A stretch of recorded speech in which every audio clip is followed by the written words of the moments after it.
بھارت میں 37 روز سے جاری کاکروچ جنتا پارٹی کا احتجاج ختم کر دیا گیا۔ مرکزی حکومت نے تمام اہم مطالبات تسلیم کر لیے ہیں۔ بھارت کے مرکزی وزیر تعلیم دھرمیندر پردھان نے اپنے عہدے سے استعفیٰ دے دیا۔ ترجمان کاکروچ جنتا پارٹی نے اپنے بیان میں کہا کہ طلبہ طاقت زندہ باد نیک نیتی کے ساتھ احتجاج واپس لیتے ہیں، مظاہرین سے گھروں کو واپس جانے کی اپیل کرتے ہیں۔ وزیر تعلیم کے مستعفی ہونے کی خبر جیسے ہی جنتر منتر پر پہنچی تو وہاں موجود طلبہ اور مظاہرین میں خوشی کی لہر دوڑ گئی اور پورے میدان میں جشن کا ماحول بن گیا۔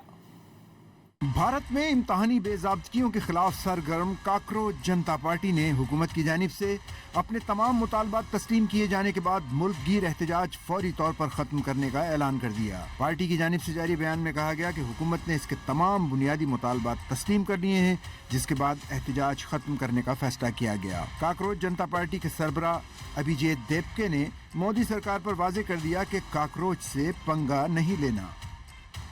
اس سے قبل بھارت کے مرکزی وزیر تعلیم دھرمیندر پردھان نے اپنے عہدے سے استعفیٰ دینے کا اعلان کیا تھا۔ وزیر تعلیم کے مستعفی ہونے کی خبر جیسے ہی جنتر منتر پر پہنچی تو وہاں موجود طلبہ اور مظاہرین میں خوشی کی لہر دوڑ گئی اور پورے میدان میں جشن کا ماحول بن گیا۔ کاکروچ جنتا پارٹی نے امتحانی پرچوں کے بار بار لیک ہونے، تعلیمی نظام میں شفافیت اور وزیر تعلیم کے استعفے کے مطالبے پر 5 جون سے ملک گیر احتجاج شروع کیا تھا۔ احتجاج میں اس وقت شدت آئی جب گزشتہ ہفتے ہزاروں طلبہ نے پارلیمنٹ کے جانب مارچ کی کوشش کی، جسے روکنے کے لیے پولیس نے لاٹھی چارج، آنسو گیس اور رکاوٹوں کا استعمال کیا۔